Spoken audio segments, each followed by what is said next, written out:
Pregame. You ready? No debate, cause it's over. I'm too official, got the drip, I got the sauce.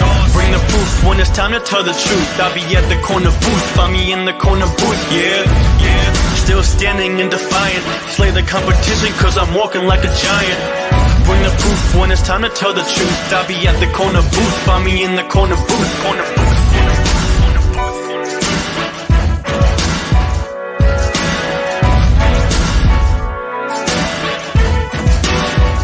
I see myself.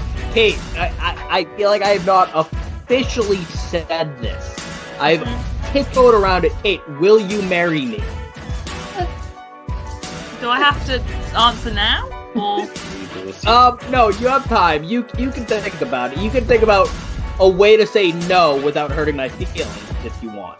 Oh my lovely. God. I'll send you a letter. Just don't even. Alright, cool. Thank you. Shit. I'll send you my address later so you can send it to my house. Yeah, I'm never giving you my address. I don't want you getting that close. Oh, I know. The ironic thing is, Silver, see, he's actually across the pond right now, which cracks me up for his older sister's graduation. Oh, by the way, congrats to Amanda Langley for graduating from her master's degree in Ireland. So, shout out. Ladies and gentlemen, it is the Corner Booth pregame.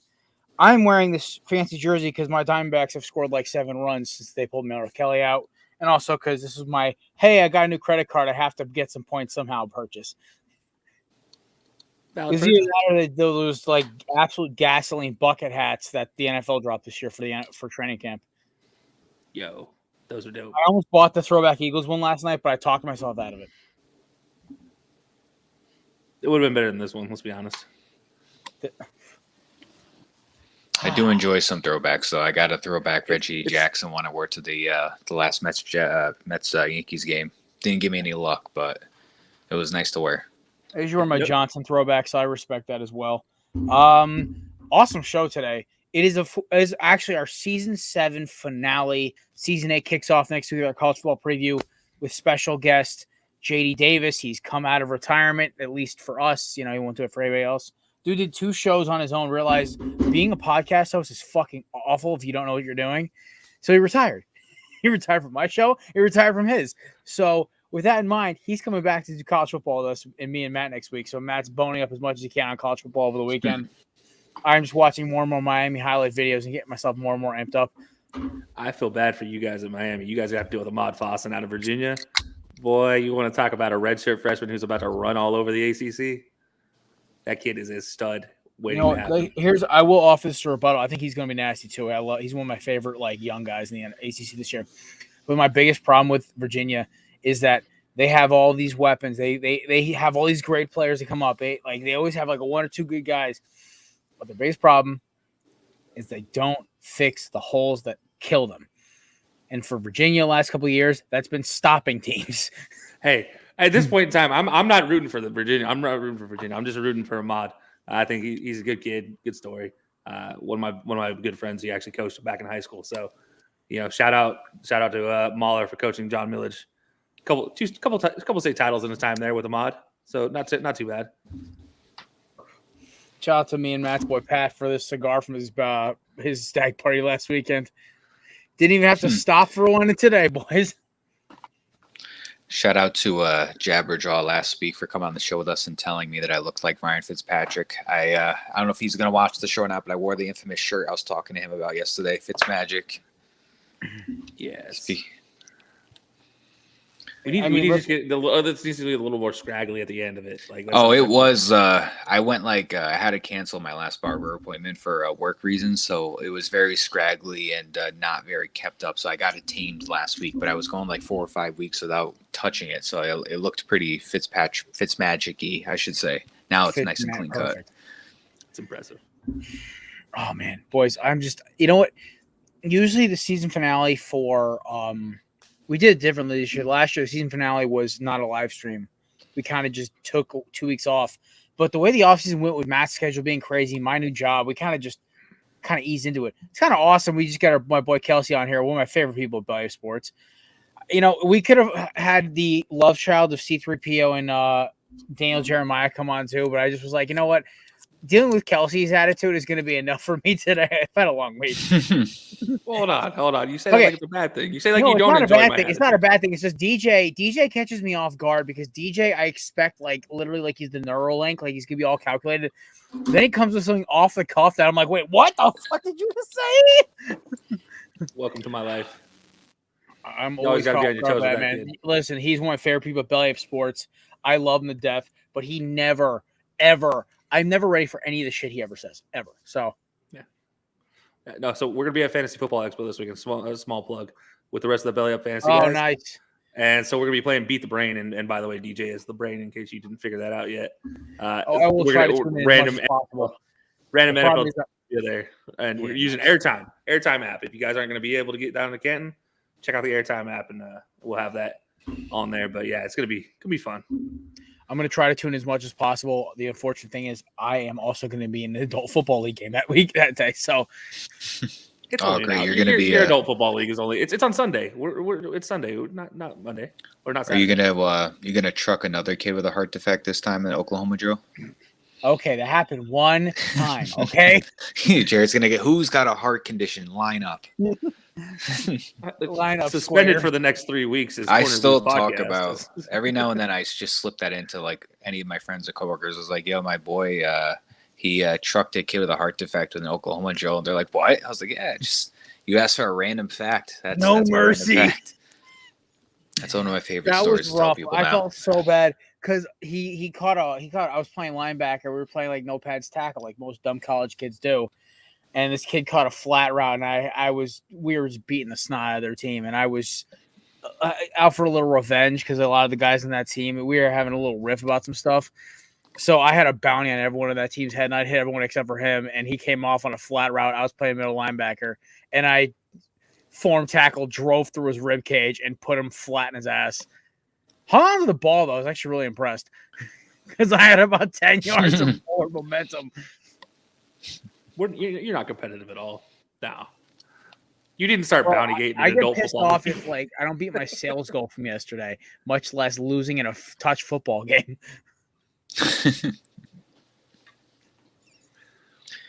I mean, shout out to one of my favorite customers today. Shows up and buys like $9,000 worth of Bluestone at the last second to make our day profitable. I was like, fuck yes. $9 fucking grand. That's sign me up. $342 of 342 pieces of Bluestone. If I ever had that money, Bluestone is probably the last thing I'm gonna buy. Listen, rich people spend dumb shit on dumb things. I don't even know what Bluestone is. I'm so poor, I don't know what It's Bluestone flagstone. It's basically the shit they pull off from underneath oil reserves that like makes walkways and shit. is. The only color of that I've ever seen is gray or brown. It's technically gray, but they like the if they hit it with a heat gun, it turns blue. Nah, It's all don't about speak to me in your rich tones there. Rich tones, the fuck you mean? They're the only Bluestone my dad has is stuff we pulled out of this property because this Yeah. used to be a quarry like 1,000 years ago. That's fair. You're sounding very Fairfield County right now. Need you to bring it I'm back in- down to New Haven. I'm New Haven County all day, baby. Fuck Fairfield County. Even I work in Fairfield County. All right. There it is. Oh there my it is. God. Thank you. Okay. First of all, like there's a lot of great stuff. Matt actually kicked ass on this for our like list. We got a ton of stuff. We could talk beers list. We could talk about how the NBA is going to retire Bill Russell's number. Hopefully, Poor we'll start with LeBron, something right? semi-depressing. We'll do James White retire after 9 seasons. Oh, Sweet Feet's got some rough hips. Rough last couple of seasons too. Yeah, it's just and you know what? When I saw the story yesterday, I was kind of like, or this morning or whenever the fuck it broke, I was like, I could see that happening. Dude's been on the IR for the past like 2 seasons, man. He's just his body's got to be shot to hell at this point. Lost both parents too. Yeah, I did. So he's had a rough last 3 seasons after getting the Super Bowl MVP just ripped out from underneath him. Right. By the way, if you ever voted for if anybody's guilty of voting for Tom Brady for Super Bowl MVP in that Super Bowl, I voted for blasphemy. I voted Yeah. for. I was trying to date a Patriots fan at that point. Matt knows exactly who I'm talking about. I I think So I you should have voted for James White. I think I did vote for Sweet Feet. I think I was just I think I voted for Julio out of spite because he made that ridiculous catch towards the end of the game. I mean, 9 seasons. Was he got like 3 Super Bowl rings? I was like Kelce was saying, he's had a hard past couple years with family tragedies and injuries. 9 seasons in the league. I was like, go out, just go out and get healthy. Enjoy your 3 Super Bowl rings, which is more than a lot of people that have played for 15 plus seasons can say that they have. You already got more than Dan Marino. You're not going in the Hall of Fame, but you already got more than Dan Marino, so you can just live up to that. So, I mean, he was fun to watch, even as a Jets fan. Watching him play was just entertaining. You couldn't bring this guy down. He was elusive. He could beat you on the run. He could beat you in the air. I was like, and he showed that in the Super Bowl when he got that game-winning, touchdown scored for the when they went into the overtime against the Falcons. So, great career on his behalf. One of Bill's and Tom's favorite targets when he was in New England. 3 Super Bowl rings. Go have a party. Fuck yeah! Congrats, James. Hell of a career. Yeah, I've been watching him since he was in Georgia. So big. I won't say I was a supporter, but I respect the hell out of his career from college to the NFL. It's been something fantastic to watch. That's for sure. Especially you can consider that backfield he came out of in Georgia. Oh yeah, that was a loaded backfield. Also, signing the New York Jets. Did they just drink something weird over the offseason? They're actually making smart moves here. Dwayne Brown, 2-year deal, $11 million each year. I got to look up the contract. That's not terrible.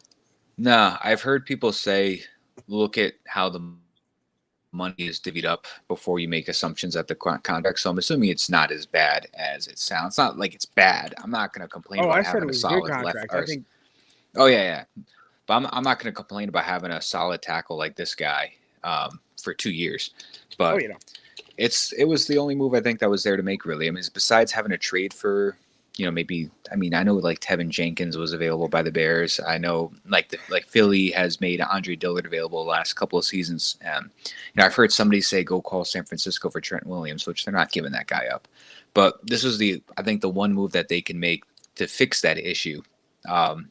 My thing is, where is he going to play right tackle or is he going to play left tackle? Because George Fant just came off a very solid year at left tackle where he only gave up like 1 sack and he gave up 4 penalties, I think, the entire year. So I'm curious where they're going to put him. Either way, I'm comfortable with whoever plays left or right tackle. I think the Jets offensive line has the potential of being a top 12, top 15 offensive line this coming season with or without Mekhi Becton. This is also part of the reason why I think this is the year the Jets finally punch a hole through the AFC East. They're not going to beat the Bills, let's be honest. The Bills are in a class of their own, but the Patriots look god-awful. We're going to see that tonight on Thursday Night Football, I believe.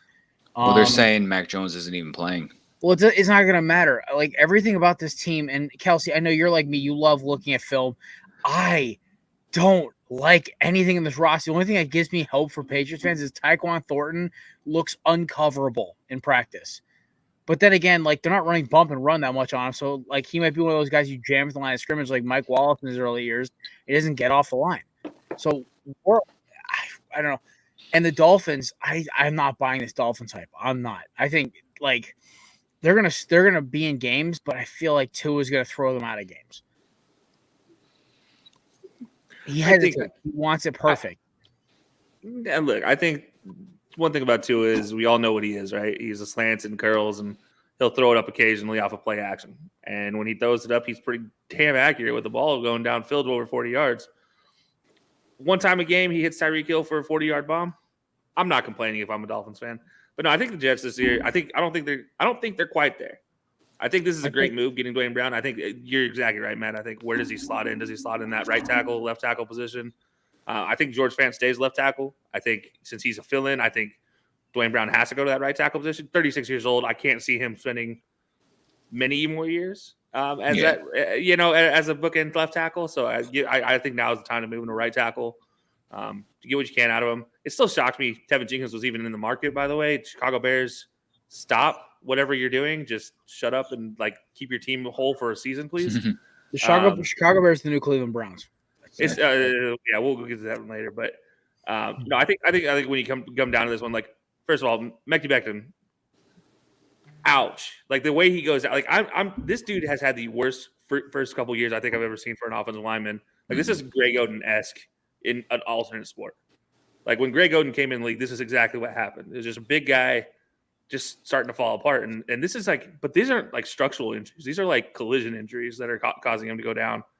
And so it's a little bit different. Like that 400-pound thing doesn't really bother me as much when you chip a kneecap versus if he had like structural damage. But as far as the Jets going this season, I think they finished third in the division, but I think it's a really high quality third.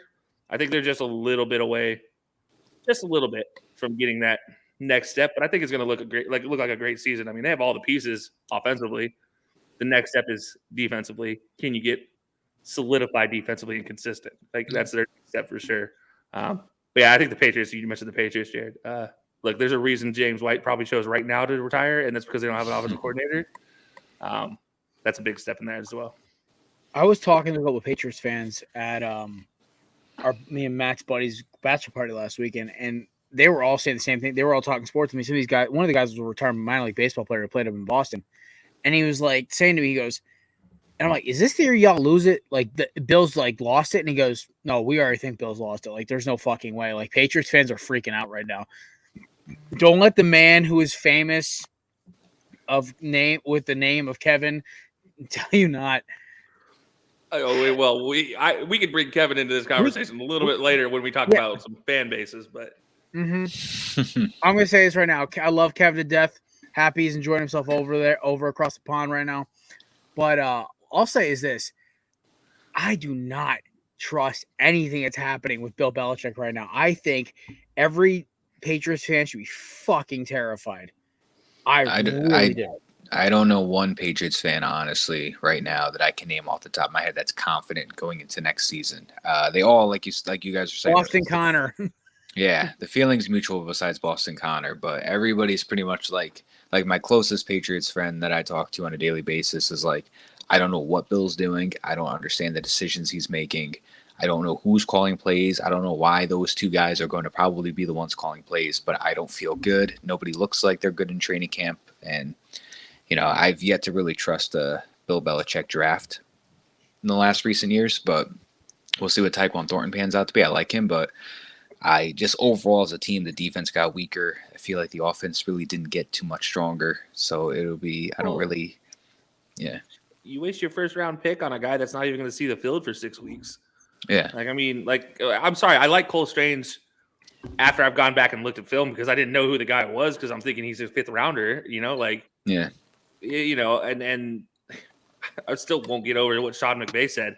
Oh, he went there? Well, I guess we won't have him in the fifth round. Like when you have an opposing coach who has just won a Super Bowl, say like we were looking at him in the fifth round, candidly, it's just to tell you how kind of off your rocker you are.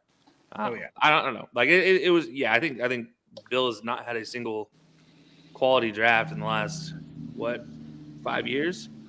Yeah, I would say he did okay in 2018 with Michelle and whoever the other first round pick they got. That's still 4 years ago too. You know what I mean? That's like four consecutive drafts ago, but or 4 or 5 if you want to count this year. But I mean, even like you go back to like N'Keal Harry, like you invested a first round pick in that guy over DK and some other receivers, and now you just trade him away for a 7th rounder. And even though he's out, he's getting some tightrope surgery. He's out for like 8 weeks, but like he's still like 2 years or 3 years ago, you go from being a first round pick to being a 7th round pick in return in a trade. Yeah, well, I mean, hell, Sony Michel, look at what he got for the trade last season. That's true. It wasn't like he was a big quality trade. I mean, it was just like no, but he played some important key pieces in the Rams season this past year, so I'll give him that. But he didn't look terrible with the Patriots too. When they used him, he looked fine. But traded for a 5th and a 6th round is what he was ended up trading for. They didn't do anything with that 5th and 6th round pick. They picked Cole Strange in the 1st round instead of the 5th round. There you go. That's what they did with that pick. You know what the worst part is? When we do our football preview, Kelce, you want to be on that? By the way, I was going to ask you. Oh yeah, well, I mean, maybe, sure, yeah, we'll see. It's probably going to be a Thursday. It might be the Thursday right before the season when I'm on vacation. I think that'd be September. No, it'd be like the last. No. Yeah, September 1st. I'll check my schedules. All right. We're gonna have a nice ensemble. We'll do it live. I'm doing it live from Martha's Vineyard. I'm gonna make sure I'm doing this shit. I'll be maybe wearing some like Tommy Bahama shirt, like cigar in mouth. Like, Well, I was thinking I might be on vacation, so I don't know where I'll be at. hey, So, fair enough. Listen, maybe we'll talk. maybe I am up in the Northeast too. So we just Yeah, there you go. Alrighty, so now this topic came up. Matt sent me this top 10, not what, a couple days ago, about the What top was it? 12. This one website, I can't remember. I'm trying to remember the name. It was Oh, like the top 12 most annoying fan bases. Yeah, it was by TFC Sports. No, here it is. According to FFT Sports, top 12 most annoying fan bases. We're going to react to these together. Number 12, Baltimore Ravens fans. Now, I am not a fan of any team in the NFC North. I've met 3 Ravens fans in my life. AFC Actually, North. one on TikTok. The one on TikTok I wish was like thrown out to sea with like shark bait around his neck, but that's because it's a personality thing. There were other Ravens fans I met that have been pretty cool. I don't get that one. 11, Buffalo Bills. Okay, I'm sorry. Buffalo Bills fans, you're not supposed to hate them. They're They pretty humble. smash tables. They're humble. They love their team, and they're fun. They're the like, only way you hate the Bills fans is if you hate fun. Let's be honest. Like that's yeah, like Even you me hate being drinking, you hate entertaining yourself with whatever you're given. That's what Bills fans are probably the most ingenious fans in the league. oh Like my they, god, yeah. they The make Bills- they make fun out of tables and fire. Like who else can say that? and condiments. And God, I mean, yeah, that's I've been to Rochester, New York before. I've interacted with many Bills fans. It was all good talks. Like it was good, like thorough, no NFL talk, no bashing or anything like that. Little jabs here and there, but like they're pretty respectful, humble fan base. They have their fun. They love throwing, certain things on the field at Tom Brady when he's out there playing against them. But I mean, they're a great bunch. I didn't have on my top 10. I didn't have Buffalo or the Baltimore on. No. On my top 10, the only I had about 7 out of these 10 out of the 12, 7 of these 12 on here. Number 10, this was one that was actually on my list, was was Las Vegas Raiders. Raiders fans are annoying. I mean, I don't interact with too many. They're just crazy. I didn't have them They're on nuts. mine. No, like that's what it is, but they're like annoying kind of crazy. Yeah, they Where got it's their. like- Well, it's like a blind cult devotion. They kind of remind me of Texas A&M a little bit. I mean, yeah, okay, to some maybe not that bad. Look, let's be honest. When you compare the rate, you have to also include the Niners, which I don't even think did they include the Niners on this? No, they didn't. Mhm. Niners No. fans They're are in just mine bad. though. Niners are Yeah. fucking annoying. Niners fans are probably the worst of the two, but like when you consider it, you have to kind of link those two fan bases because that's how they developed. Is the Niners were kind of the rich kids of the Bay, and they're just like, oh, well, we're the 49ers. We win with flashy touchdown passes, and then you got the Raiders who are literally just going to smash you in the mouth, and their fan base embraces that. And like, Yeah, sure. like for me, I don't hate the Raiders as much as I hate the Niners. Also, as a Cowboys fan, I also hate the Cowboys more than everybody else as far as a Cowboys fan. So, but I do hate the Niners more than the Raiders. Maybe that's why. I just think the Raiders are just kind of,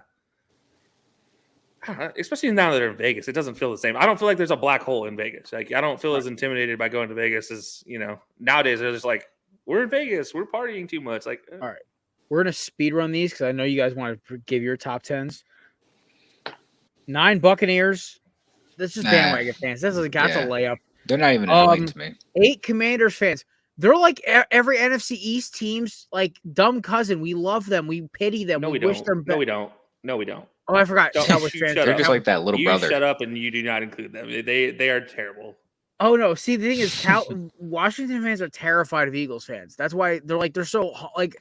I was at the Eagles Philly game, Eagles versus Washington game this year in Philly.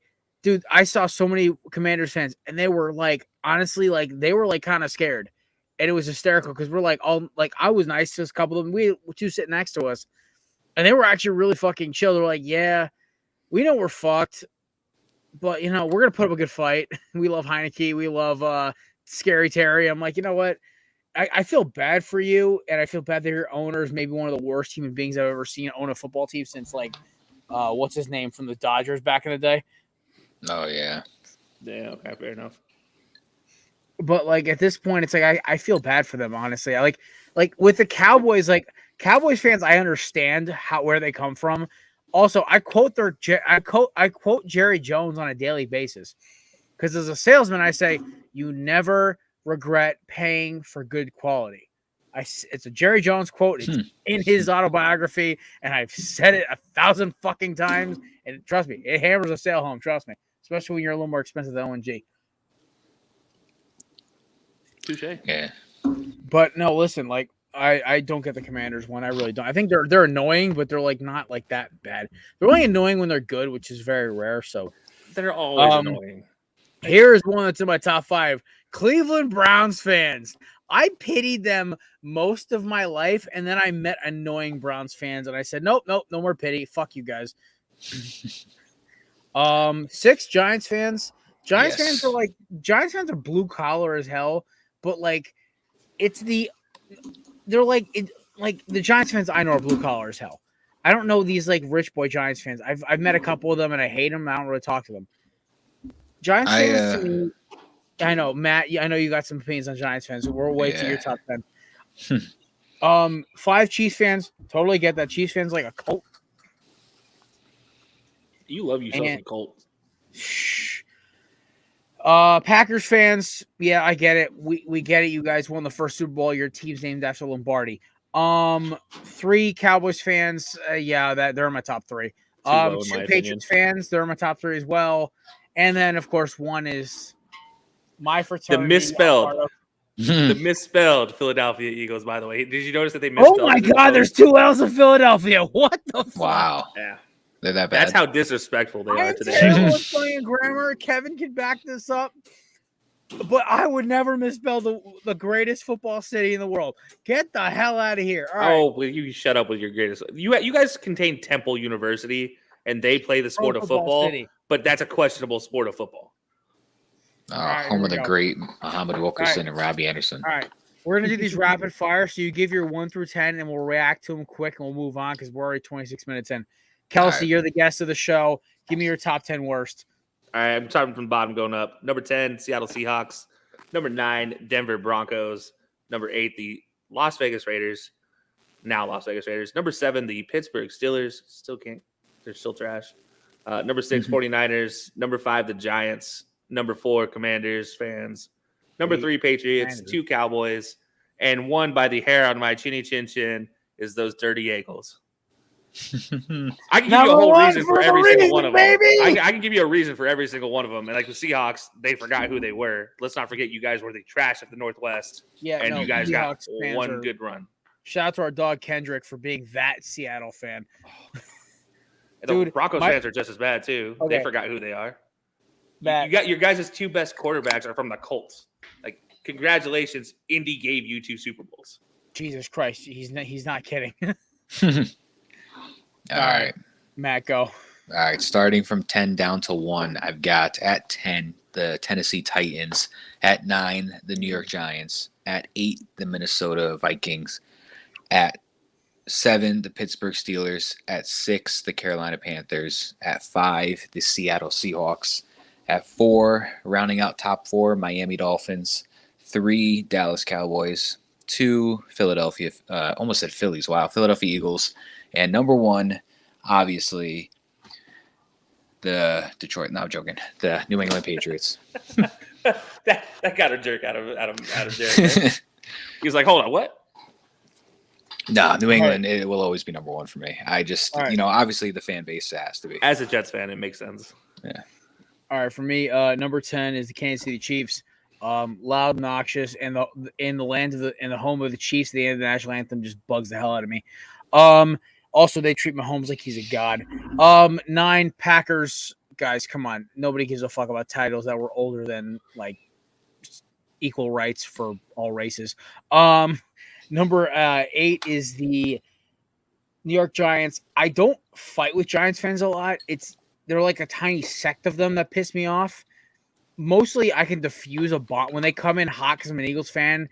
And I start talking on how much appreciation I have for Giants history, like with like Lawrence Taylor, Plex, and like the Eli Manning years beating the Patriots. It usually diffuses the bomb, and we can get along. Number 7 is the Not New Orleans. Sorry, that's earlier. That's later. They had their time in the sun. I was gonna say Seattle Seahawks. Seattle Seahawks fans are so fucking delusional, except for 1 year with Hasselbeck and Alabama legend Sean Alexander. Yeah. Except for the Legion of Doom carrying Russell Wilson's overrated ass to a Super Bowl, they have been garbage for the last almost my entire life. Number 8, I think number 8, right? I'm on 8. I don't know, man. You said the same number like 4 times. Yeah, my list fell out of literally flew out of my car while I was driving home from work today. I think you said 3 names. I think you said 3 names. 3 names, yeah. So we're at 7. Okay, at number 7, we're gonna go down south, and we're gonna say the Tampa Bay Buccaneers fans.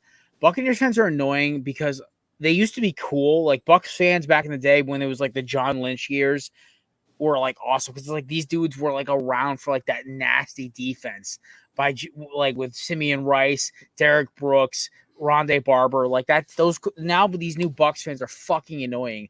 I'm sorry. Mike Evans is overrated. He's old and he's slow. Chris Godwin can't stay healthy, and Tom Brady really should fucking retire already.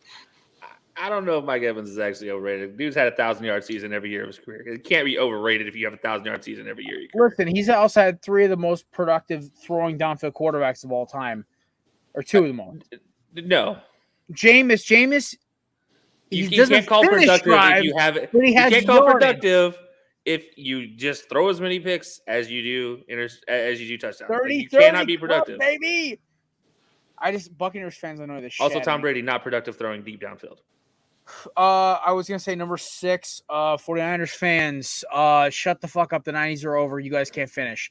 And the top 5. Here we go. All right, number 5. I will say Las Vegas Raiders fans. I root for the Raiders when my Eagles are not on. I have a lot of family members who are Raiders fans, but y'all got to shut the fuck up, okay? Y'all should be very humble right now. You guys have been nothing. You guys have been almost the Cleveland Browns, if it not for 2 MVP runs by Derek Carr. Stop it. Relax. You guys hired John Gruden, who almost tanked your entire franchise. You guys let Richie Pisaccia go. That man is not only a Paisan, he's also a G. Love him to death. Number 4.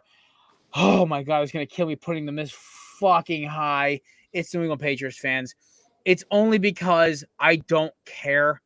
I've been around them, so maybe I'm null to it. They don't annoy me as much as everyone else does. They're kind of just like, to me. I look at them and I'm like, I pity the fact that in a year or 2, you're going to be staring down the barrel of just despair and anger and sadness. Number 3, give me New York Jets fans. Matt, I'm sorry. You and Jab are one of the few, the proud, the ones who don't annoy the fuck out of me. Jets fans, especially when you're an opposing team, like I want to hit half of you. Listen, every year is our year. I love Jets fans. I love the Jets. The team, I root for them. You know why? They're just a gritty team. I root for them like crazy. I want them to win, but they can never fucking get it together, and it drives me fucking nuts. But as much as I do, I always root for the Jets. But your fans, it's like you guys come at me. I'm like, what have the Eagles done besides beat you every time we've walked in your stadium? Like, we're the only team in the NFL who has not lost to a team in the NFL. Hey, the motto with every Jets fan is, this is the year. And then it'll be next year and the year after that. Eagles? Nah, I guarantee I'll be retired before you guys beat us. Number 2, the Dallas Cowboys. Dallas Cowboy fans are annoying. They are cocky. They are arrogant. They are delusional. But for the love of God, do they love football? That is the one saving grace about Dallas Cowboy fans is they listen. In the 90s, the Tom Landry days as well, they had great players. They had great teams. Respect must be given. But I don't hate them as much as this next fan base because I want to sock these fans every time I see them. One of my good friends, he now works at Barstool. It runs their account for that city. I can't stand this fan base. I love watching them suffer. Number 1 is the New Orleans Saints. I cannot stand Saints fans. They're delusional. They're crazy. And they literally started a rivalry with the Eagles because Alvin Kamara is nuts. Hold on a second. My house is about to burn down. You guys talk. Just go. Oh, that's important. Yeah. That's, so I hold on. I have to get. I can't get over his Saints and the Jets blasphemy and the Giants blasphemy. I was a little I hurt. had a napkin here for him so he could wipe this, off his nose. But yeah, over here brown nosing to all the NFC East teams. Like, oh, your fan base isn't so bad. Your fan base isn't so bad. You guys are really nice. Yeah, here's your paper I towel so you personally can wipe it off. I personally never minded the Seahawks or the Brown stuff. Panthers or anybody like that until we made that trade, Jamal to Seattle, Sam to Carolina, because I couldn't hear. It was just the Jets fans are going at them because we got a haul in return for those two guys, and then they're going at us like, "Oh, Sam's the truth. We're 3-0," and then they just combust, and then Jamal Adams not being a top anything safety in the league after he went there. And I just couldn't stop fucking. People were really trying to argue that like this trade was on their behalf, and I'm like, dude, I can't do this. I was like, there's no way you're gonna tell me that like you guys made a good trade for Sam Darnold, but. Those two teams just made my top 10 just after those trades in the last couple of years. Yeah, I really can't stand Steelers fans. Steelers fans, like, honestly, me putting him at 7 is like kind of a gift, just to be like, I don't want to completely bash them because they're gonna go through a tough season this year. But like, you guys supported somebody that was at the time almost worse than Desean for many years, and you think he's an all-time great, and like that by itself is kind of already an issue. Yeah, they can't really talk about that part. Like you were saying, they endorsed Big Ben after the rape allegations, and then he comes out saying and like, underage women at the same time. And then he comes out years later saying he has like a sex addiction too. So I'm like, this is not really looking well in his favor. All while ignoring his cannot ride a motorcycle clause in his contract that they gave him because he got in an accident. Oh yeah, like. That franchise, and then the whole NFC East, like screw all the fan bases in the NFC East. They all. I agree with that. I wholeheartedly agree with that. Like, listen, even like I even almost fought an Eagles fan at the link. It's so stupid, man. Like I hate NFC East fans for the most part, like because they're just so. I especially Cowboys fans. As a Cowboy fan, I can tell you, it is miserable being a Cowboys fan because I've been a Cowboys fan since post Super Bowl days. So I don't know victories as a Cowboys fan. I don't claim those because I don't know them. Like that wasn't my heyday. 4 the last time they won a Super Bowl? 5? No. 6? I was 6 when they won those last Super Bowl. So it was December. It was February '95, right? 97. Yeah, 95 was the last time they won. Oh yeah, in that case, yeah, 4.5. Yeah. So 95 or 96, like when they won, like what, like the actual year? I know it was that season prior, the year prior. Like so, like the Eagles won in 18, but it was the 2017 season. We're just gonna look it up. Because if it was 96, then I have to eat my words. I made the joke at the 18 NFL draft to my buddy's house. January 28th, 1996. Yeah, okay, so I was alive for the yeah. last Cowboys title. I was 1 year. I was like 5 months old because I was born in October '95. I was almost a year old. I was almost a year old. I was 5 at the time. I literally 5 in a couple weeks. It's okay. I made a joke to my mother back during the NHL playoffs. I said if the Rangers end up winning this hockey, God might smite me with a lightning bolt. I've never been alive for a Rangers title. I don't plan to be. It was 94 was the last one, right? Yep, and hopefully it keeps that draw going. So I die. I gotta say, man. Talk about you mentioned the Browns too. Like, I don't know, man. Browns fans, there are. Trust me, as a person who lives in Cleveland, there are a lot of dumbass Browns fans. I forgot the Browns in my top 10. I just realized that. Yeah, you put them in there. That's why I'm saying, like, okay. I don't get why. I don't get why you put them in there They're because, just like, obnoxious. It's no, like they're miserable. They're miserable. Like there's miserable like Lions Jets fans. I just want to without saying it's our year this year. Okay, Lions fans, I just want to go up and hug them.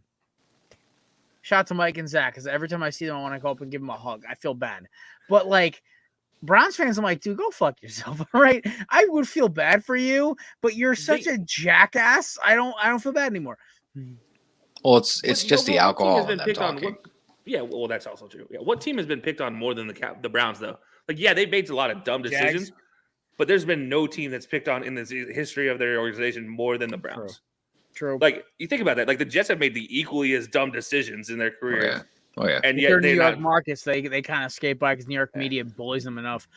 My father looks over at me because he's growing in the background. He literally says to me, he goes, Vikings fans? I'm like, except for you idiots putting freaking like the Vikings gear on the Rocky statue and then catching an absolute ass whooping the following day. I haven't really ever been pissed at Vikings fans. I kind of just look at y'all like Minnesota sports fans just, God, they hate their lives. Like Minnesota fans are miserable too. Like the Timberwolves choked away 3 straight wins against the Grizzlies to put them away. The Vikings have been first or second round exits as long as I can remember. The one year they get to the championship game after the Miracle in Minnesota, they literally get stomped by the team they talk shit to. The Twins have been garbage, not being able to make it past the first round since, God, Kels, what, 92, 91? Joe Hunter left? Yeah, no, even before. I'm talking back at the Kirby Bucket days. Well, they went to the ALDS and ALCS in the Torrey Hunter days. Oh, that's right. Yeah. Okay. Well, ever since then, every time they get to the LDS and they got to face the Yankees, they're just wiped right out. Yeah, I mean, to be fair, like, don't get me wrong, it's not been great for the Twins, but like, at least they're probably the most productive out of everybody. Oh yeah, no, the Timberwolves were dog shit until about last year, and the Vikings are the most inconsistent team of all time. One year they're like in the playoffs and knocking the Saints out. God bless. I'm convinced. The next minute they're freaking like 500 with like one of the best rookie receivers of all time. So I'm convinced that the Commanders.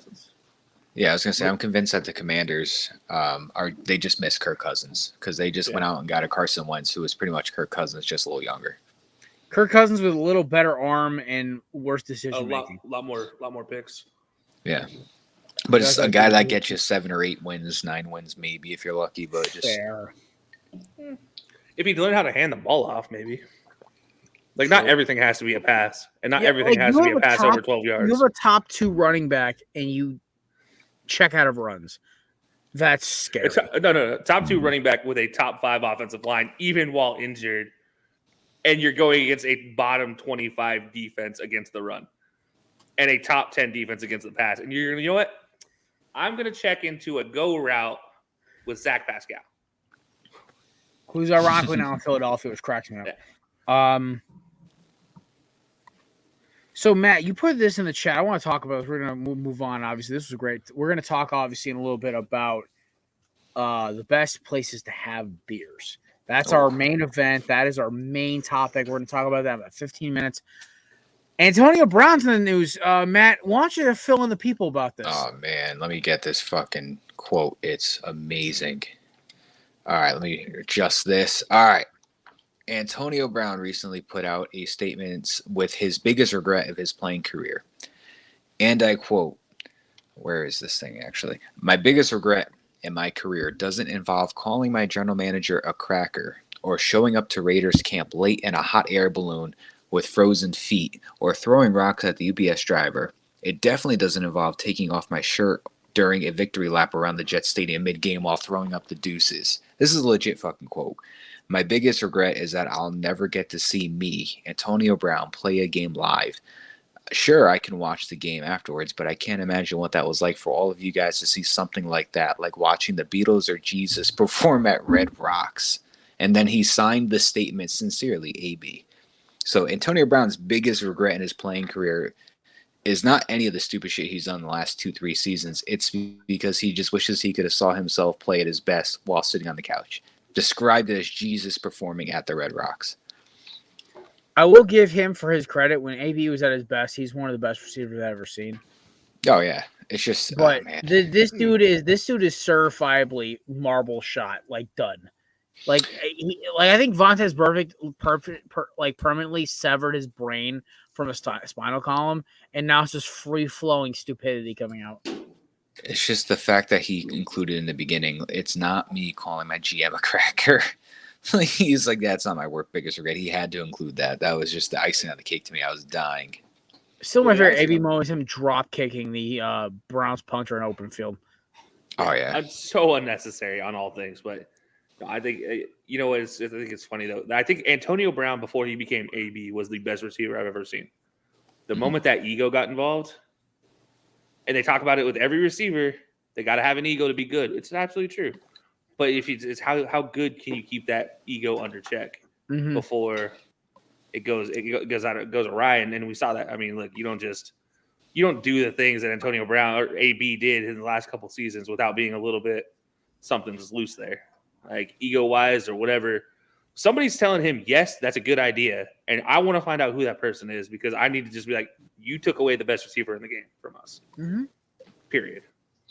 The only receiver besides him in my adult life who I could watch just bust a game through is Julio. Everyone talks about Hop being the best receiver in the league, or Devontae or Mike Thomas. He had the slant god year, but Julio and Antonio Brown were the two people I'd ever seen were just like, we're gonna just say, all right, ball game, it's over, we're done, we got this. Like, I remember Randy Moss when I was a kid did that. T.O. had some games where it's just like, you can't stop him. Like, you're done. Like, and like Antonio Brown for me, it was like, I watched him, I'm like, you can't cover this guy. J. Jeff, I see that a lot in him. He's got that Cobb has it. Jamar Chase has a little bit of it. Hell, A.J. Brown did it to the Colts. But jury's still on A.J. I think he's a top 10 receiver. I just don't know if he's top 5. He's back 10 right now. I think D-Jack, at one point in time, Desean Jackson, I do honestly think the namesake of this podcast today. I honestly think he was one of those guys that just because he did it all. He wasn't just a receiver, right? He was also the return man. And I just think of that Giants. I think of the Giants and the kicker just getting absolutely ramrodded by his coach after kicking the ball to Desean, and Desean making one of the greatest plays I think we've all ever seen. But at the same time, it's like, why are you kicking him the ball? It was just one of those things like, you can't do that. I don't think Tyreek ever really is. I think Tyreek's more of that gadget guy. He gets open gadgety wise. It's not. I think Desean Jackson actually legitimately was a receiver that you actually had to fear because of everything he was able to do. And he also was like a really underrated route runner. Like, this dude would like break dudes' ankles off the route. Yeah. I'd also, there's an underrated one, but he was because it's short term. But Roddy White, that dude can break open games too, like with the best of them. And he also had, Mike. What about Andre Johnson back when we were kids? Andre Johnson was one of my favorite receivers to watch when I was growing up. Because he had the speed of like a Randy Moss, T.O., D-Jack, but he also was the size of like a Megatron. So he would break away from guys. That was the other one. And just shoved. I was about to say Megatron. I remember when he called ball game on a screen pass against the Jags when he was playing for the I think it was one of the Matt Schaub years. And basically, like, they were like, hey, pass to Johnson up the outside. I'm like, oh. Breaks 3 tackle, scores. Yeah. When I was getting just right into high school, that was when I started to religiously become like a big football guy. I remember my favorite receivers to watch were Des Bryant and Demaryius Thomas.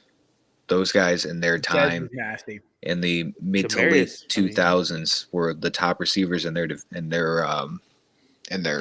sport. I mean, I remember they both got back-to-back 5-year deals, and it was just who was going to get more money. But those two guys were the top 5 receivers in the league in their respective times in their prime.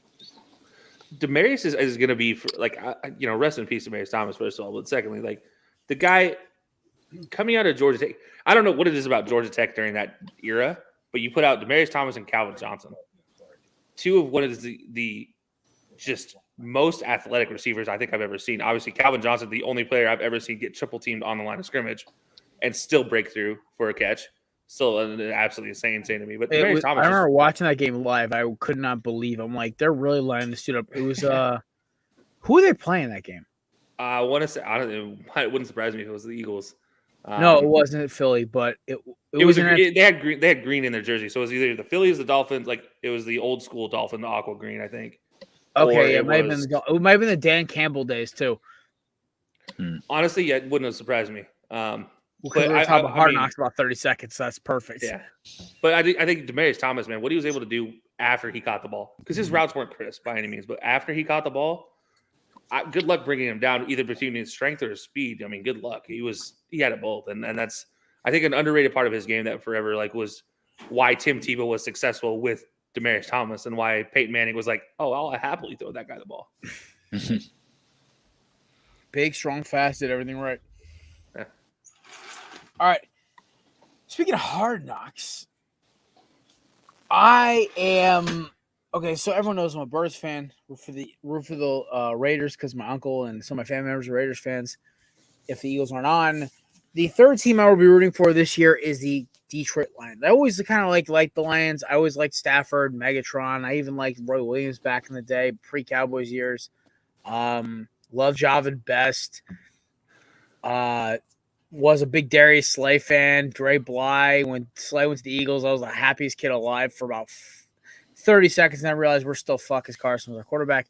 One of the biggest things to me about this, Hard Knocks is the Detroit Lions this year. When this was announced, Matt was on the show with me. I went ballistic.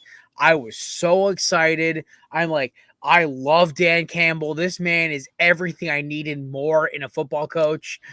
This man is motherfucking doing up downs with his players. This dude has like a busted wrist. He's telling stories. He's like taking tape off his wrist.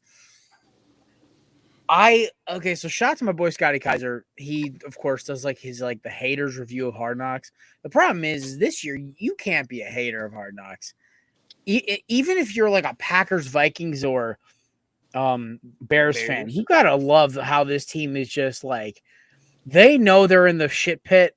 They know they got to fight out of it, and they got a bunch of guys who are on their second chance who need a win. Jamal Williams was Aaron Jones' backup. DJ Chark was kind of booted out of Jacksonville. And then you have Jared Goff, who's basically shipped off to what they thought was no man's land for Matthew Stafford. But 2 seasons after being in the Super Bowl. Yeah, exactly. You got all their defensive guy. I think Michael Brockers, another one I saw, was like, this dude is like, I thought Brockers was like a Pro Bowl player. Like, what the fuck? You have Hutchinson, who's like the prodigal son. He's like, his dad is all Michigan. He's all Michigan. Now he's playing for the Lions. And the best part is their entire coaching staff is all ex-pro players. I remember watching Mark Brunell. I remember watching Antoine Randall, fucking Deuce Staley. I know who Deuce is. And like all these other guys. And the linebacker who played for the Bills literally 3 seasons ago was in the playoffs with them for their first playoff appearance. And what cracks me about this whole series is I love Dan Campbell's energy. I promise you I'm not a psycho. No, Dan, we know you're a psycho, but that's why we're watching. We love it.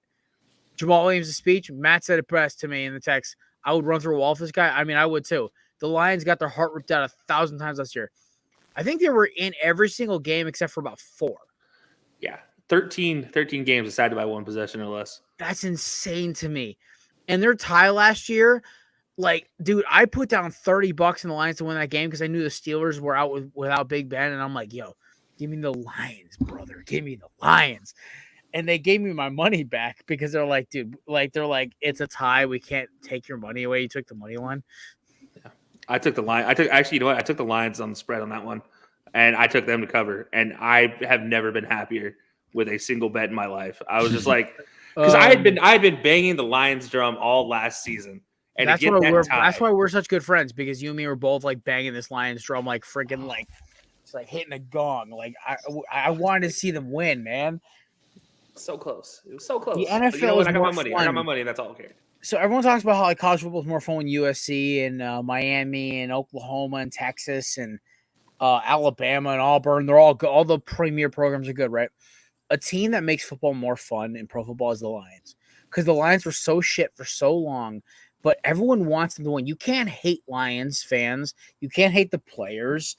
It's easy to hate the Packers or hate the Bears or even hate the Vikings or hate the Cowboys, Eagles, Patriots, Browns, Steelers, Bengals, whatever. Actually, no, the Bengals are excluded. The Bengals, like this year, it was fun to watch them compete. Yeah. It was fun to watch the Lions almost win every week. It was great. So they're like the lovable losers. And the thing is, the Lions, this team, I got the sense watching this week, and I was like, yo, this team could easily win 10 games this year just off of just punching teams in the mouth for 60 minutes, getting a couple quick touchdowns, and their defense just being gritty as fuck. And I would be hype as fuck about it. The problem is they play my team week 1, and I know the Eagles are either going to stomp them like fucking crazy, or it's going to be close because the Lions want payback for us beating them by 30 last year. But look, my overall reaction is 7. What? I had him at 7 wins, so I have him at wins, 10. I have him in second place in the NFC North behind the Packers, and I think this is the year the Lions bust through the ceiling. They're the last wild card team. They're gonna get their ass kicked, but this is like the glimmer of hope. A little spicy right now, Jesus.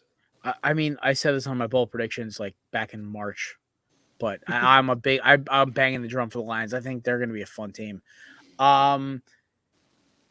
DJ Chark's ball out of his mind. What I loved about this episode, one, Aiden Hutchinson breaking it down, singing Billie Jean, and the fact is usually there's like hazing. The dudes were like buying it. Like all his teammates were like buying him, and they were dancing to it and singing with him. That was cool. I mean, I still think my favorite part was the up down thing. The fact that Deuce Staley and Aaron Glenn were yelling at each other for 20 minutes. It was fucking great. I just, you can't help but not root for these guys at this point. What do you guys think of the episode? I thought it was awesome. I was excited for the premiere of it, like you guys were. You'll see my video once this shows up tonight about my top 5 takeaways from the episode. But I love, like what Jared was saying, that coaching staff is all ex-NFL players. Like you said, you got Mark Brunell, you got Kelvin Shepard, who's I think was the linebacker you were talking about. You got Antoine Randall, Deuce Staley, Aaron Glenn, and you got Dan Campbell, man in the ship. I think it's awesome that they got all these ex-NFL athletes, because who's better to teach you how to play a position than the person that actually played it? Like, even if it was 15, 20 years ago or 5 years ago, like if somebody that has experience in that position is going to teach you how to play, that's the best part you can learn from. I love Jamal Williams' speech. I love the competitiveness and the fire and the coaching staff and the players. Aiden Hutchinson looks like a stud so far. His man's in amazing shape for his position. I think the Lions are going to be more competitive than they were last year. And those 13 games decided by one possession with this year's team, I think is going to be a whole different story. I think they can easily double their win total from last year, if not possibly triple that. I could see them going like 8 or 9 wins around that area, 7 to 9. 8 or 9 is a good number for me. But I think they're going to be a very improved team very quickly. I think Dan Campbell's going to steer the ship in the right direction, and I think it's going to be an exciting time to be a Lions fan for the upcoming future. No, it's impressive, man. It's like, dude, first of all, Dan Campbell, okay? Like, we talk about a man built like a brick shit house. Like, Jesus, he's out of the NFL for what now? 7 years, 8 years? Mm-hmm. And it was 09. It's been like 12, almost 10 years now. And so, almost 10 years he's been out of the NFL, and he still looks like I could walk him out there in pads, and he'd go bust somebody's face in. Like, I feel comfortable having him hold the edge on an outside run at this point in time if he really wanted to. Like, or hit a chip block. Like, seriously. Yeah. But no, this is a team that you kind of root for from the inside out, and then you see Jamal Williams that speech, man. That brought I was pumped. I was like, man, I haven't been pumped up like this in years. Like, this is like, that's a moment. And then you mentioned the Aiden Hutchinson thing. First of all, I cringe whenever somebody has to get up there and sing, because I remember my hazing and it was miserable. It's like, you don't want to do it. I had to sing Milkshakes, like all the Milkshakes Bring All the Boys to the Yard. That was mine. And it's so awkward and so just like cringy. But to have the guys buy in like that, that's like on a professional level. Like, mine was in college. Like, on a professional level, have these guys buy in like that. That's another level of just awesomeness. And I mean, it wasn't just that. I mean, you also had I can't remember the linebacker's name. The linebacker that had to get up and dance and he's doing a salsa. Michael Rodriguez? Yes, that's a kid out of Oklahoma State. Yeah. But yeah, like he's getting up and doing the salsa, and everybody's buying into that. Like it's a small thing, but chemistry in the NFL carries you through those week 12 through week 15 dog days that you're beat up, you're dying. But man, I was pumped watching it. I don't know. I still say 7 wins is a cap. I wouldn't be surprised. Maybe they could sneak 10 wins in if they get on a roll at the right time. It just, again, this is going to be determined by the fact that when you really look at their core of their defense, it's just it still hurts. Like that, I literally look at the linebacking core and I'm like, I still can't name you guys. Like, I'm sorry, I don't know who you are for real. If I'm the GM, I'm calling Chicago by Roquan Smith for the Detroit Lions. Yeah. I know they wouldn't like it'd be like, it's weird. Like for Lions and Bears trade, I could see it happening because like both teams aren't like, it's like the Bears be like, oh, you're in our division. It's like, but yeah, the Bears aren't going to make the playoffs until me and Kelce are pushing 40. My kid will be 5. 40. 45. Like, the fact is, like, I don't know what's a bigger train wreck, the city they play in or their team itself. So, like, if I'm the Bears, I'm like, oh, the Lions will give us a first in like 2 seconds and like a player to be named later for Roquan Smith. Fuck yeah, we'll do it now. I would run, dude. If they can land Roquan, if I'm Aaron Glenn, I'm rolling out a freaking dime package that day. Roquan, you're standing right there in the middle. You go make all the tackles Patrick Willis-esque. We'll figure out all the coverage stuff. But you just have two bigger, you. bulkier cornerbacks playing the inside, and like have those two young boys playing the outside, and we're good. I will say this: there was one moment in that whole show that I did not like, and I know they only did it because it's Hard Knocks.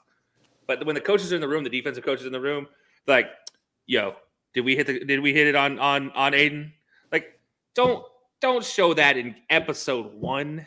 Like, let him play some preseason games. I hate self-anointing things, and that's the situation where, like, it's purely down to production that they did it, and I hate it because of that. Totally. And I know it was because of that.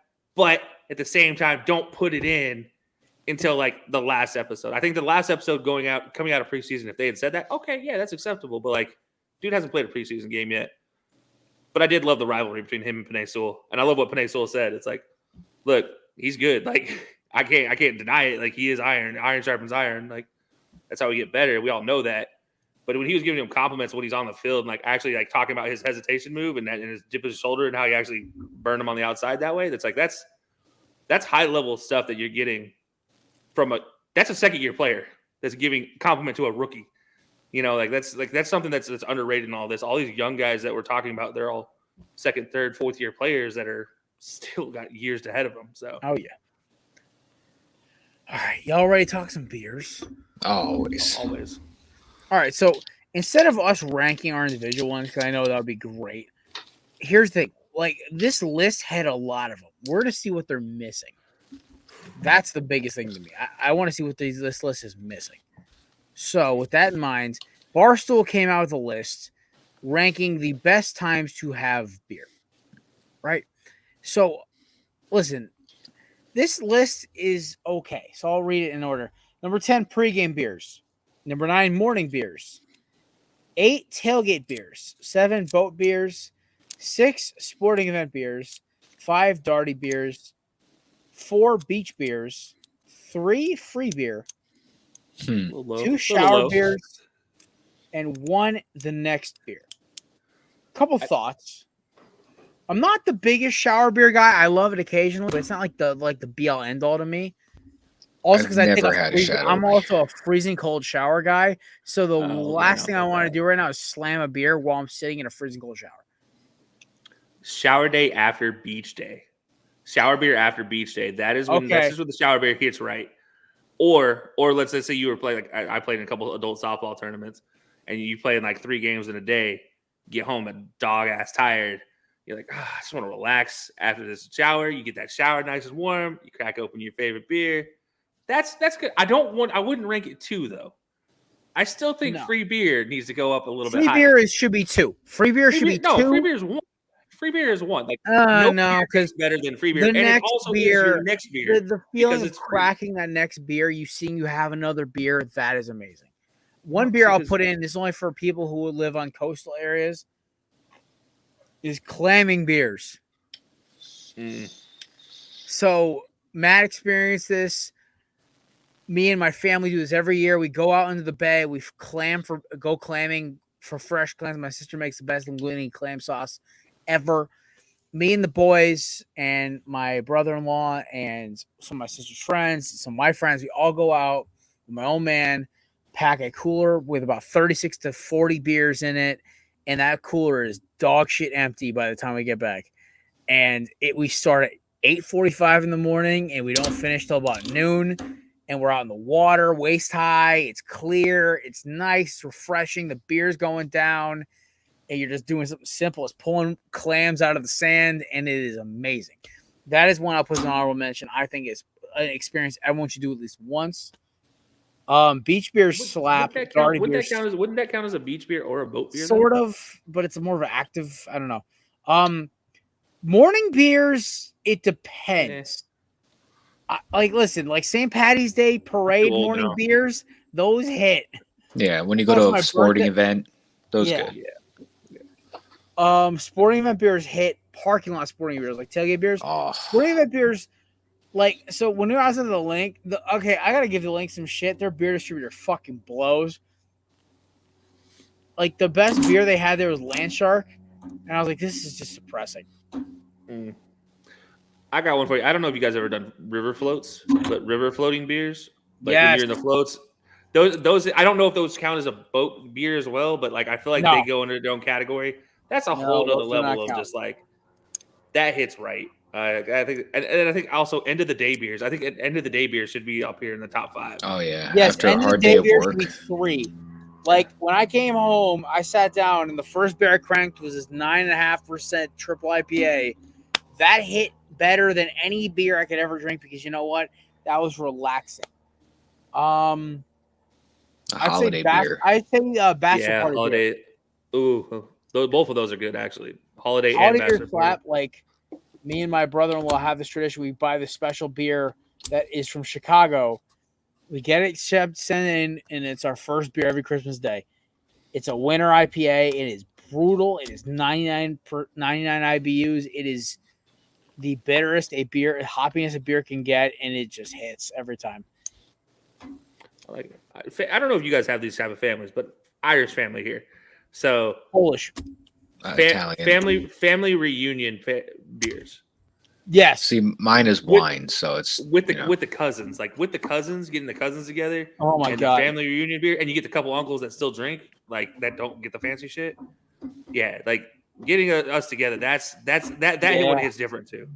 See, my cousins are weird. Like, we have about 5 or 6 that aren't uptight, and then there's like 2 or 3 that are, but their husbands aren't uptight. So, like, their husbands drink with us, and they offer us beers the second we walk in the family reunion or the family event. It's a good time. I think the first beer of vacation, that is the top. Like, Kelce, you and me are both going on vacation in the next 3 weeks. I'll send a snap to you. You'll send a snap to me. First vacation beer. I'm cranking mine at probably 10:45 in the morning when I get on the island.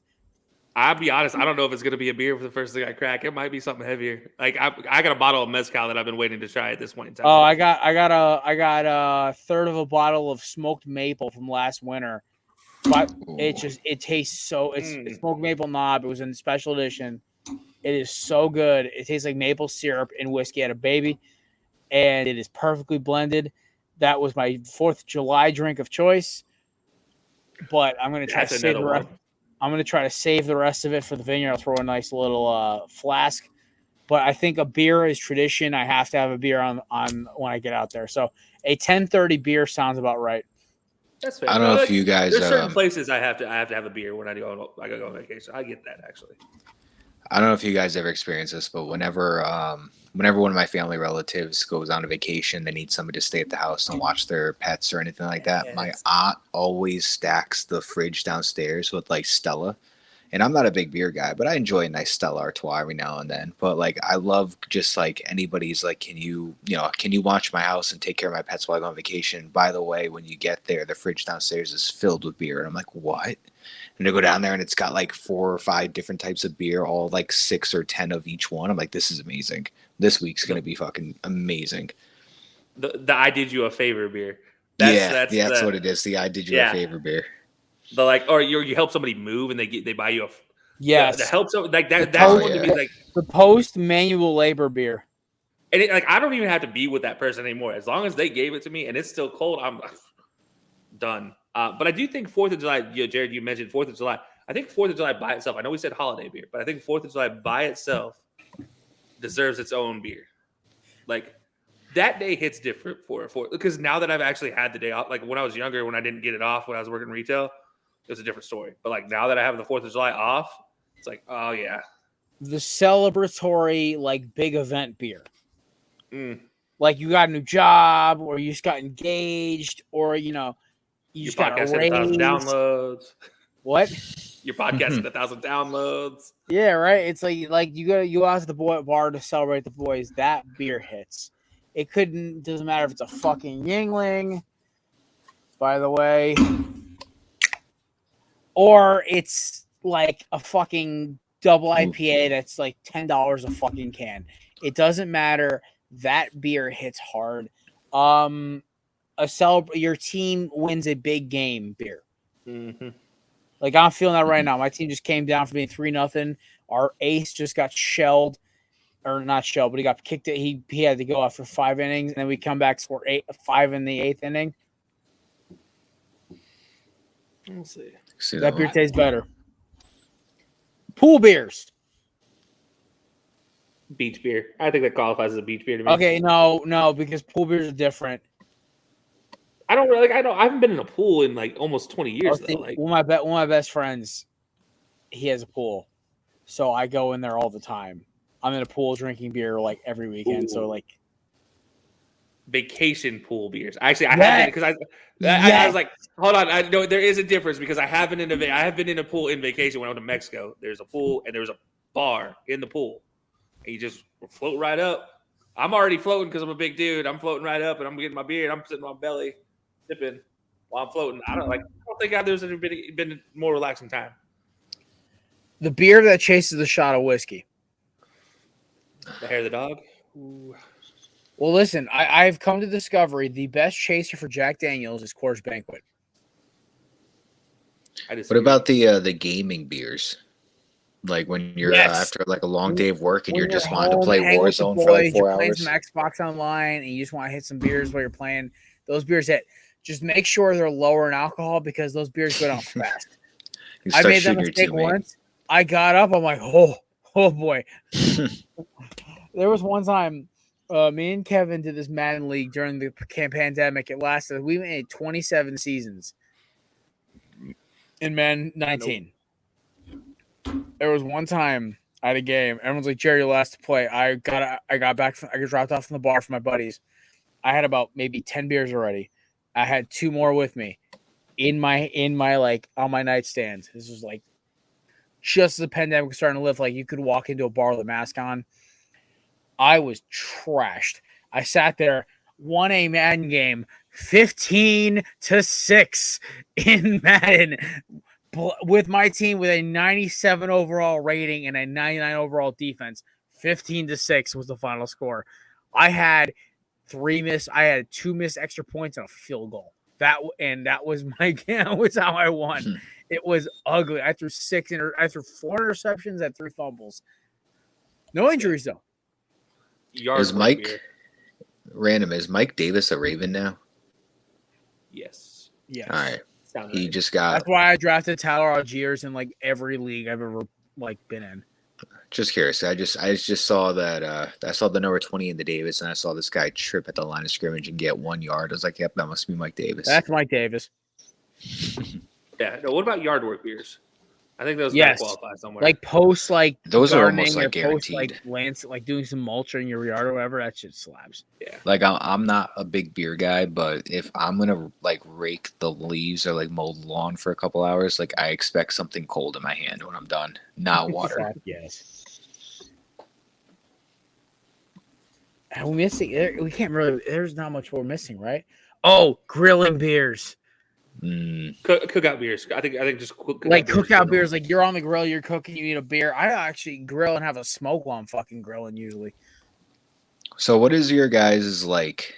It doesn't have to be an amount, but like what's your guys' top beers and what's your guys' bottom tier beers that you wouldn't buy yourself, but you'll drink if they're there and that's all that's there. Okay, so I'll drink any like. IPAs gets weird, but we're excluding IPAs. We're excluding just big box beers. I'm buying for a party. It's Coors Banquet's my go-to. That's my ace in the hole. That is what I bring. Backup is a Yingers. Shout out to PA. Last resort is Miller Lite for my top tiers. Mm-hmm. I will drink Rolling Rock, Michelob, Budweiser, Coors Light. I refuse to drink Bud Light unless it's the last fucking thing I can drink. What about Bud Light Lime? Bud Light Lime hits, but I might as well just drink a Lime-A-Rita at that point, get more alcohol in my system. Yeah, it needs to be like a hot summer day to get like a crisp frozen Bud Light Lime. Like some of our boy Pat's cousins were drinking lime, like Bud Light Limes. I'm like, why are y'all doing that to yourselves? Just drink the craft amber ale that's in there. It tastes like fucking gold. Yeah. You know, I'm sorry, Go I didn't mean ahead. to cut you off. Oh, I'll say like it. Yeah. No. My go-tos. I'm not a strong beer guy. I love my Dos Equis, the Ambers and the Triple X. I love the Modelos, the Spanish beers. I like It's Corona. Modelo time. Like if I were to get myself a beer, it's either going to be a Yingling lager in a glass or like a Modelo or a Dos Equis. But when the bottom tier beers, like whenever I have like a PBR, my stomach feels terrible. Um, I used to love Miller Lite, and now I'm kind of like I'll drink it if it's there, but I'm not gonna buy it myself. And then to me, like Natty Light or Bush Light is just bottom tier for me. But unpopular probably opinion, I actually enjoy a nice Rolling Rock. Rolling Rock actually is growing on me as I get older. It was just in my grandmother's fridge for all these years. I thought it was an Italian thing. I just was growing up, and that was always in her fridge. And I just found out it was just like an Italian thing. Yeah, I found out that, and then it was just an inexpensive thing she would keep. But she was funny because my uncles never really wanted one, but she would forcibly make them drink one whenever they came over just to get them out of the house. So I'm like, I kind of feel bad. They're like, "Oh, do you want a beer?" No, I'm good, Betty. Thank you. And she's like, "All right, here you go." I'm like, "Okay." Yeah. No, see, I guess my top tier. If I'm picking something out, I still tend to go with Killian's. I don't know why. It's been one that I've always picked for forever. But then I do pick a lot of the Spanish beers as well, Modelo's, Dos Equis. If it's a warm thing, like we're going to a warm event, like it's going to be outside, I 100% will be that fool that picks up the Corona and brings the limes. I don't care. I will be the basic bitch that brings it. I'm 100% okay with that. But I refuse. Any of the lights, Natty Ice, Natty Light, Bush Light, Milwaukee Light, like all of those. I'm just nah. I'm not trying to drink them. Like I'll drink them if they're there, but like it's got to be. I have no option including water, and so I'm having to drink these. Like I'd rather take water over Natty for the most part. PBR, I'm kind of like, whatever about. Like I'll drink PBR because it doesn't really have much taste. Yeah. But like the Natties and Bush Lights, Bud Light especially. Like I'm out. Miller Light, I drank it too much in college. That was my go-to in college, and so I was just like, I'm kind of over that one. What do you guys think of the Natter days? Dude, honestly, I was surprised. The sugar is dangerous, though. I am terrified of it. Those that made me a Natty Light fan after that. Like not even just that beer, just the company, but like the Natter days, I was like, oh, this is like a shandy and a beer, but I feel like this is how it should be. It was delicious. I was pleasantly surprised with the Natter days. Like that was like one that hit, and I'm like, can I get a sponsorship of just this from Natty? Like, I'll drink Natty Lights. If you get a beer to me, if you say, "Hey Jared, here's a free 30 rack of Natty," I'm like, "Cool, thanks, appreciate it." Like it's not like I'm gonna turn it down. It brings me back to my college days. But like Natty and Bush, I can do. Keystone is where I draw the line. Oh God, Keystone! I don't know you talk about Keystone. I forgot it was even a beer company nowadays. Here's one for you. Have you guys ever tried the beer company? No. There's literally a beer company. So their advertising is literally, we have beer, we have lager, we have this. That's the names of their beers. And they just don't put any in advertising, basic ass cans, basic everything. And it's the beer company. It sounds like when like a lazy person wants to like be their own business owner, but they just don't want to put the effort in. They're like, we're going to be, you want beer? Here's beer. You want lager? Here's lager. Here's stout. Yeah. It's just, I don't know. Yeah. To Brandon's question that he's posted, Jack Daniels, I don't do it because like I can do shots of whiskey and tequila all day. It doesn't really bother me. It's the fact that the aftertaste of Jack Daniels fits perfectly with the taste of Coors Banquet. It tastes amazing. It gives the Coors Banquet a little extra heat to it. I love it. That's why I do it. I like the whiskey. I'm a big tequila guy, and after tequila, like probably, I don't know if anybody else feels this way, but I just became a big cognac fan outside of tequila. Man, cognac, it's got to be right. I will say, like, obviously there's the popular brands, and there's a reason they're popular. Mm-hmm. Do not buy the questionable. Oh, well, this is only $15 cognac. Oh, like the Don't do that. Courvoisier. Either by Henny, Yeah. by what is it? What's the Remy. other? Remy. Yeah, Remy. There's Oh, one Remy other is one. like, dude, that's a spoiler. That one spoils you. Somebody told See, me one time Courvoisier tastes like the same thing as Henny. I'm like, get out of here. It's like I can't. Courvoisier is just Slap them. They deserve to be I slapped. do love my Henny. So one of my funniest memories was my buddies both love Henny. Two of my closest friends love Henny. One of them actually does the intro of the show, Mr. Maserati. We're all at the house, and I pull out a 12-year-old bottle that's been opened. It's been aging of VSOP Henny. Like I'm talking like a $70 bottle back in like 2012 when it was bought, and now it's 2020. Or maybe 2010 it was bought. And so we started drinking, and dude, like this doesn't even like I always want to sip this. I don't even want to shoot this. This tastes fucking amazing right now.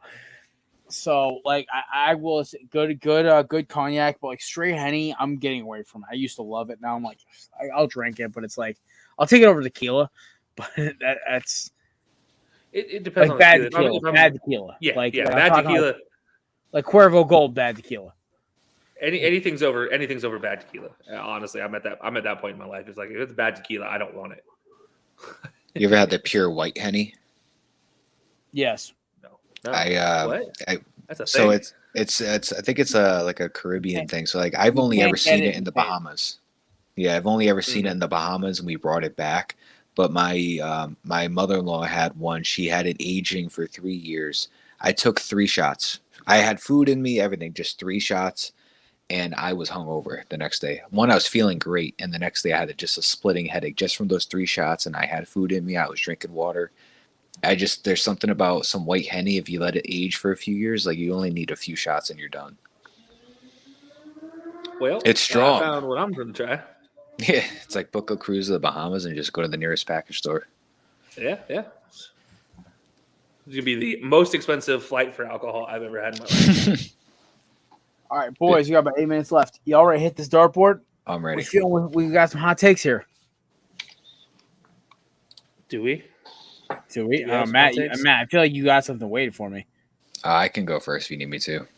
All right, go. As a Jets fan, I grew up from every single Jet fan that dates back to the 70s to the 60s. I grew up on the name Joe Klecko. And for anybody that's not familiar with Joe Klecko, he is a member of the Sack Exchange, that dominant sack quartet, you could say. It was Salam, I believe it was Dennis Bird, and it was Mark Gastineau and Joe Klecko. And it was either Bird or Lions, but Klecko was just a fucking phenomenal defensive player for the Jets. He is trying to find the stats right here. He's gotten 4 Pro Bowl nods. He's a multiple All-Pro honors. He was the 1981 Defensive Player of the Year, where he recorded 20.5 sacks. And he is the only player, I believe it was, that was named to, I think, 3 different Pro Bowl years in 3 different defensive line positions. And he's led the NFL in sacks as a defensive tackle during that time. He is the heart and soul of that 80s Jets defense, that Sack Exchange next to Mark Gastineau. Injuries riddled his career. I mean, he played about 11 seasons in the league. That's the only reason why he didn't play longer than 11 seasons. But if you talk to any Jets fan, like, that is their bread and butter, heart and soul of that entire franchise that, like, dates way farther up than, than Namath and everybody like that. Like, he's beloved by all. He's been petitioning, not him, but the fans for years have been petitioning to get him to the Hall of Fame. And he just made the seniors finals for the 2023 class for the senior candidates. This is probably one of his last chances to get in, so we're all praying that he gets in this time. But 80-something, I think, career sacks with the Jets in 10 seasons. Like I said, multiple Pro Bowls at 3 different positions. I believe it was on the defensive line, first player to do that in the NFL. I need this man in the Hall of Fame. I'm putting the Hall of Fame on the dartboard for never, just considering this guy during his entire eligibility. But also, for the same point, Mark Gastineau is not in the Hall of Fame. He had that sack record for like 20-something, 30 years almost before Strahan broke that. So both of those guys are in the Hall of Fame, but Klecko right now is who we're focusing on. So I'm putting the Hall of Fame on the dartboard. You got to make some better decisions. You got some guys getting in there that are just like, it's participation trophies at this point in time. Like, let's get these guys that fucking put their blood, sweat, and tears into the Hall. I love It's it. becoming the basketball. Kelce, what 100%. do you think? Man, I got to go with ESPN. I'm going to put ESPN on the dartboard as they continue their just exponential fall, and they don't realize they're falling. You are losing the Big Ten network now. They are gone. It's over. Done. Finito. This just continues. Like, you're losing all your great analysts. You're losing all your great content. You're stuck trying to put the Ocho back on TV again, and you can't even hold a day's worth of content without everybody getting disappointed. Sunday Night Baseball sucks like it used to, like it never has before. You can't do anything that makes it better. Your guys' content is stale. It's old. And at this point in time, I'm so happy to see ESPN starting to fall. And it's a situation where they were good for their time and then they never progressed. And this is what's happening is they didn't learn how to progress. They didn't learn how to move with the times. And seeing the Big Ten basically shun ESPN and ABC with their new contract deal, I've not been happier about a deal. Absolutely beautiful. For me, I gotta go at fantasy experts. Now, I'm not talking Matthew Berry or any of these guys who have like made a living off this shit. I'm talking about these jackasses on TikTok who like make a whole living off of talking about this guy's gonna be a bust because of this ADP rating. This guy's a steal because of this, and it's like, how about you follow the tape? You watch some tape on the kid. You see if he's good in college. You pay attention to his training camp. But you also don't read too much. You just kind of go off your gut feeling. So for me, 2 rookies I loved, 3 rookies, are George Pickens, James Cook, and Alec Pierce out of camp. The 3 rookie offensive players I loved, right, for fantasy. And Tyler Algiers was like kind of like a fucking throwaway one because I'm like, figure like I need an extra running back. This dude's probably going to get a lot of touches because Cordell Patterson's not going to get all of them. But like, that's what it should be. These guys are coming off like they're fucking experts on TikTok, Instagram, Facebook. You want real like expertise? Go see our boy Dan Mater over at MD's Fantasy, or our friend Mr. Cooper, that 3-ring circus he calls TSS Fantasy. These guys know what they're talking about. Our man Kelce and DJ over doing the expo this weekend. Yeah, we'll be hanging out with those guys, by the way. Go see real experts, not these fucking schmucks on TikTok, okay? And on Instagram. I'm sick of this fake analysis shit. I watch 3 to 7 hours of film a week because not because I need to, because I love football and I love understand the game more. It has only helped me win 2 titles over the last 10 years in fantasy. It's okay. Listen, people don't. If you win more than 1 title in a 3-year span, you may play in a bad league. So I will say this. Watch good content. Belly of Sports is the way to go for all fantasy sports knowledge. And for football knowledge, you always come to the Corner Booth or High-Low Sports. We appreciate you stopping by today. You can find Kelce, of course, at Kelce. Kelce, you have your own personal Twitter you like using, or just High-Low? Yeah, just go to the High-Low Sports one. It's at _low_sports. Listen, it's one of the few shows I listen to at Belly of Sports. Don't take it personally. All the other Belly of shows unless you're on best friend. Job to listen to him. Yeah, I listen to them when I have to. In my personal time, when I'm not a Belly of Sports employee, I listen to Kelce's, I listen to TSS, I listen to Dan's, I listen to Kevin's, I listen to Craft Brew, and then it's a few others mixed in when I'm bored. But I do a lot. I sit in an office where it's pretty quiet during the day, so podcasts help. I will say this: Belly Sports is the best for all sports knowledge. You have everything. We have a Hershey Bears AHL podcast. That should tell you how like wide ranging everything is. So you know what? And it's high quality too. By the way, shout out to the dude from Rich. Grid and Barrett. He is fantastic. Knows what he's doing. You drove me nuts the first 3 weeks he was at Belly Up, but he's really honed his craft and he's really good at what he fucking does. So, I gotta give a shout out to Rich. And gotta give a shout out to our other sponsor, of course, Candidates, official sponsor of Belly Up Sports and all Belly Up Sports podcasts. Promo code, what is that, Matthew? That's Pommy. That's the Pommy? Oh, it's amazing. It's been in there for about an hour. When your now. order comes in the day before I go on the vineyards, I'm bringing like 16 tins with me to the vineyard. I may be packing a 4-pouch lipper the entire time I'm out there. Promo code 20 for 20% off. I am a firm believer in this stuff. Listen, ice dip, ice to chew. This is the best way to get off of it. and it is not a way where you're gonna it's not addictive. It's just a good way to kind of get the feeling of having something in your lip without having the after effects. They post all of their studies to make sure it's healthy for you on the back of the tin. You buy it, you can scan it, they'll show you it. It is good stuff. It's good product. I swear by it. I put at least 2 mint pouches in my mouth every morning as I'm at work because it just tastes like coat mint, which is my favorite part. I appreciate stopping by. Check out Kelce and DJ over at High Low Sports. Check out me and Matt's full in depth. I mean, I may just skip this week because honestly, I think I gave enough of an explanation on this show about Hard Knocks. We'll be back Tuesday for our college football preview, and also that is our season premiere of season 8 of the Corner Booth podcast. We appreciate you sticking with us for season 7, the wild circus clusterfuck that it was. We appreciate you coming through. Shout out to Matt. Give a little shout out, clap it up for Matt, the newest member of Corner Booth.